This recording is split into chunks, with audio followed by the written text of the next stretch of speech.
देख रहे हैं एसबी न्यूज़ टुडे और इस वक्त हमारे साथ जो कलाकार हैं वो चार्ली चैपलिन द्वितीय एक कह सकते हैं पिक्चर आई थी। उसमें कलाकार थे और मशहूर हुए चार्ली चैपलिन द्वितीय के नाम से। और आइए उनसे मुलाकात करते हैं, उनसे जानते हैं कि आखिर यहाँ झारखंड में जब वो आए तो उन्हें कैसा महसूस हुआ, कैसा लगा झारखंड में आने के बाद। सर पहले तुम अपने हमारे दर्शकों को अपना परिचय दे दें। जोहार, जय Hind, I love you Jharkhand, I love you Ranchi. बहुत अच्छा लग रहा है। शो के दरमियान, शो के बाद लोगों का जो प्यार मिल रहा है यहाँ, वो वाकई रहमान साहब काबिल गौर है। हमारे साथ रहमान साहब हैं और रहमान साहब को हम मुंबई से जानते हैं। आपकी जो पुस्तक अर्धनारी है वो कहीं ना कहीं एक चैलेंज रहा है हम कलाकारों के लिए, और मेरी पूरी कोशिश है कि जो रहमान साहब सोचते हैं इस किरदार को, क्योंकि इनकी फ़िल्म बनने वाली है, तो उस किरदार को मैं निभाऊं। आज दोबारा उस किताब को नज़दीक से देखने का मौका मिला है।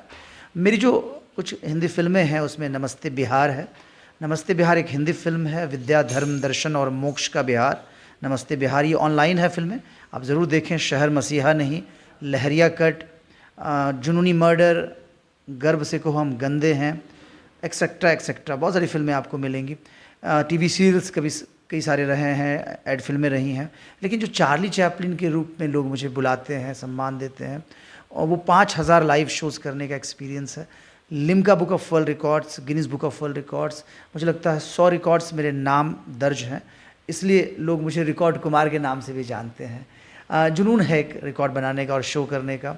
रहमान साहब से जब मुलाकात हुई थी मुंबई में, वहाँ भी एक जुनून ही काम किया कि बहुत कम वक्त में प्रमोशंस के लिए हम लोगों ने अर्धनारी का स्वरूप लिया था, जिसे लोगों ने बहुत पसंद किया था। तो रांची के लोगों में एक बात है, झारखंड को अपने आर्ट और आर्टिस्ट पर नाज है।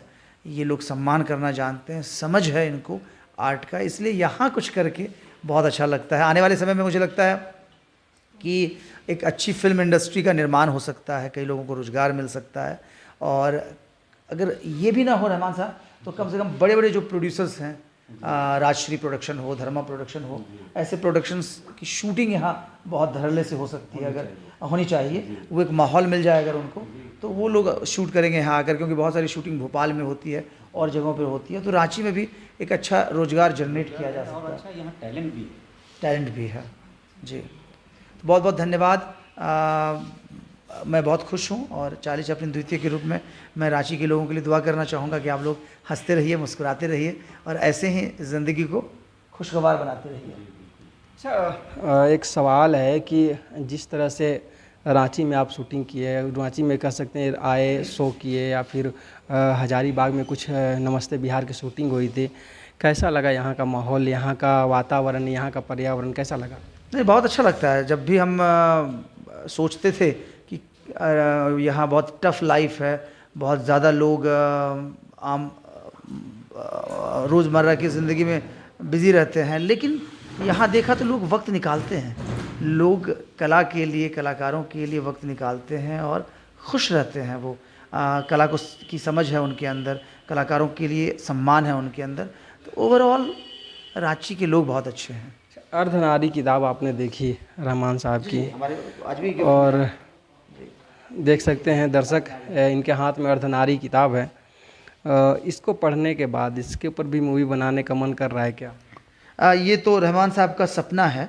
आप देख सकते हैं पेशे से ये एडवोकेट हैं, लेकिन ये कला से जुड़े हुए हैं, और मुझे लगता है कि कला ही एक ऐसा जरिया है जो किसी समाज को, किसी घर को, किसी राष्ट्र को अगर डेवलप करना है तो उसको आर्ट से जोड़ दीजिए, उसका स्वरूप बदल जाएगा, एक पॉजिटिविटी आ जाएगी। तो रहमान साहब की ये अर्धनारी, क्योंकि उन्होंने मुझसे वादा किया है कि जब भी फिल्म बनेगी तो राजन तुम्हें भी इस किरदार के लिए बुलाया जाएगा, तो मैं भी कंपटीशन में हूँ, और आने वाले समय में मैं और मेहनत करके इस किरदार को, जो पहली बार मैंने लाइव किया था मुंबई में, कि आने वाले जब फिल्म बने तो कम से कम इस हक से तो कह ही सके कि नहीं भाई, राजन को भी अगर बुला ऑडिशन के लिए, देखते हैं कि फिर किसके लिए परफेक्ट कास्टिंग होती है। जरूर जरूर, बिल्कुल। अर्धनारी के नाम से एक मूवी भी आ चुकी है, इसमें इस मूवी पढ़ने के बाद क्या लगा? उसका सब्जेक्ट अलग होगा। आजकल एक नाम की कई फिल्में होती हैं, कंटेंट मायने रखता है, और इसका कंटेंट बहुत खास है।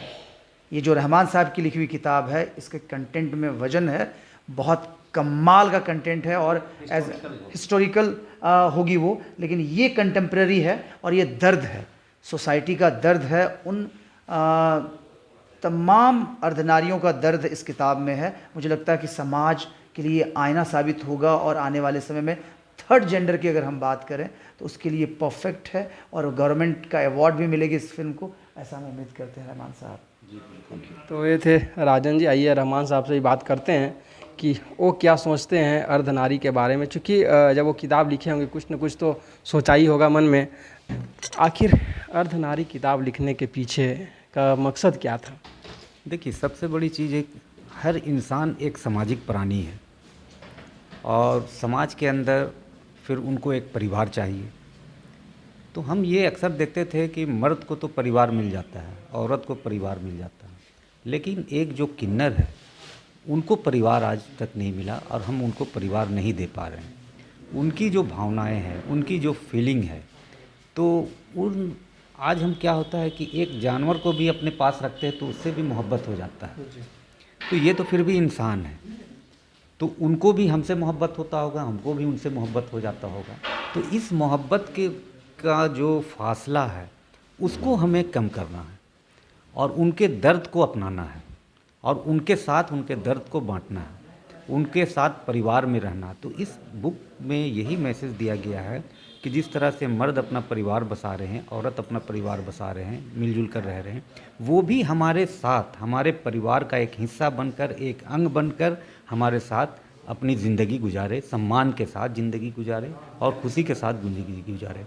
इसी उद्देश्य को लेकर के हमने इस नॉवेल को लिखा है। इस पे पिक्चर बनाने की भी कुछ है क्या बात? इस पर पिक्चर बनाने की बातचीत अभी चल रही है और इस पर हमने 8 गीत लिखे हैं। 8 गीत है जो कि सभी गीत रजिस्टर्ड हैं।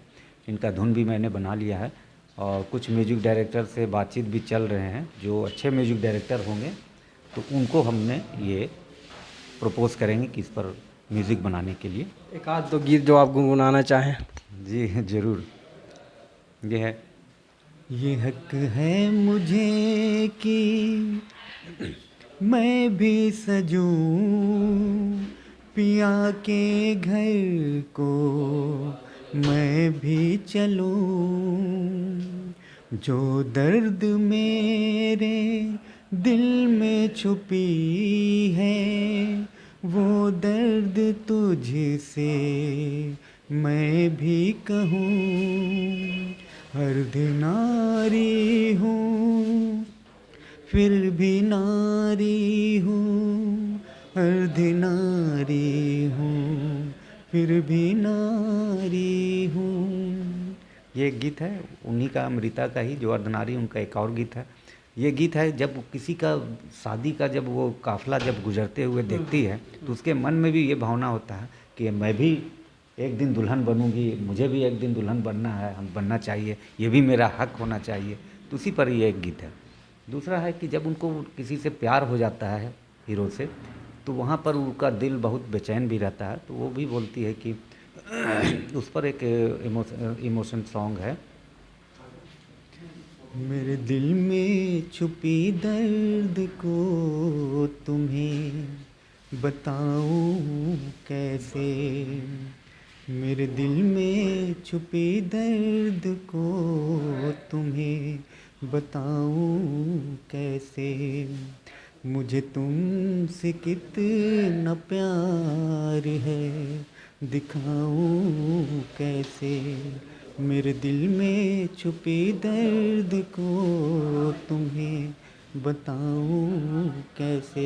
इस पर है जब उनको अटैक। तो आपने देखा कि रहमान जी थे, अर्धनारी नोवेल लिख रहे हैं, इन्हें उस पर एक मूवी बनानी है, कई लोगों से बातचीत चल रही है। हम भी चाहेंगे कि अर्धनारियों के दर्द को दिखाता हुआ वो मूवी सबके सामने आए और लोग जान पाएँ कि अर्धनारी जो होती हैं, या यूँ कहीं जिन्हें हम किन्नर कहते हैं, थर्ड जेंडर कहते हैं, उन्हें वो सम्मान आज तक नहीं मिल पाया है। वो कभी भी बाल बच्चे होते हैं कहीं तो वहीं पे जाते हैं, वहीं पे कुछ लेते हैं, किस तरह से ज़िंदगी वो काटते रहते हैं। हमेशा उन्होंने सरकार के द्वारा भी आवाज़ उठाया, सरकार के सामने आवाज़ उठाया है, लेकिन अब देखना यह होगा कि इनके किताब के ज़रिए और इनके ज़रिए अगर कुछ सच्चाई उनका सामने आता है तो वह एक बहुत बड़ी बात होगी। और समाज को लेकर जो समाज सुधारने की बात होती है, इस तरह के जब मूवी आते हैं तो समाज भी थोड़ा सा सोचता है कि नहीं, इन लोगों के प्रति भी कुछ दया की भावना होनी चाहिए और इन्हें भी इनका हक मिलना चाहिए।